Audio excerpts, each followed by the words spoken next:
એક વખતની વાત છે. એક ઘનઘોર જંગલમાં ઘણા બધા પ્રાણીઓ રહેતા હતા. હરણ, સસલા, વાંદરા, હાથી, શિયાળ અને અનેક પક્ષીઓ. બધા પ્રાણીઓ શાંતિથી અને ખુશીથી રહેતા હતા.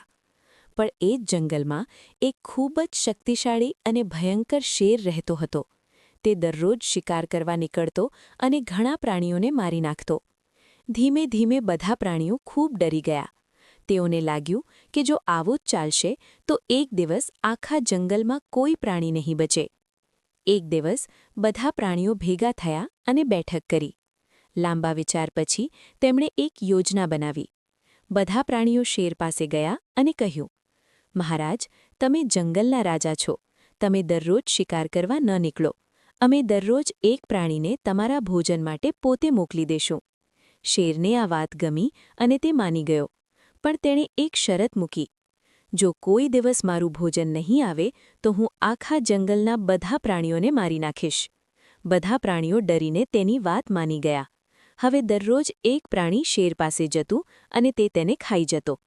એક દિવસ એક નાનું સસલું જવાનો વારો આવ્યો. સસલું ખૂબ જ સમજદાર હતું. તેણે વિચાર્યું, જો હું એમ જ જઈશ તો શેર મને ખાઈ જશે. મને કંઈક બુદ્ધિથી કામ લેવું પડશે. સસલું જાણબૂજીને ખૂબ મોડું શેર પાસે પહોંચ્યું. શેર ખૂબ ગુસ્સે થઈને ગર્જના કરીને બોલ્યો, તું એટલો મોડો કેમ આવ્યો અને બીજા પ્રાણીઓ ક્યાં છે? સસલાએ ડરવાનું નાટક કરીને કહ્યું, મહારાજ, અમે 6 સસલા તમારા માટે આવી રહ્યા હતા, પરંતુ રસ્તામાં એક બીજો શેર મળી ગયો. તેણે 5 સસલા ખાઈ લીધા અને મને મોકલ્યું કે જા, તારા રાજાને બોલાવી લાવ. આ સાંભળીને શેર ખૂબ ગુસ્સે થઈ ગયો. મારા જંગલમાં બીજો શેર? મને તરત જ ત્યાં લઈ જા. સસલું જંગલના એક જૂના કૂવા પાસે લઈ ગયું.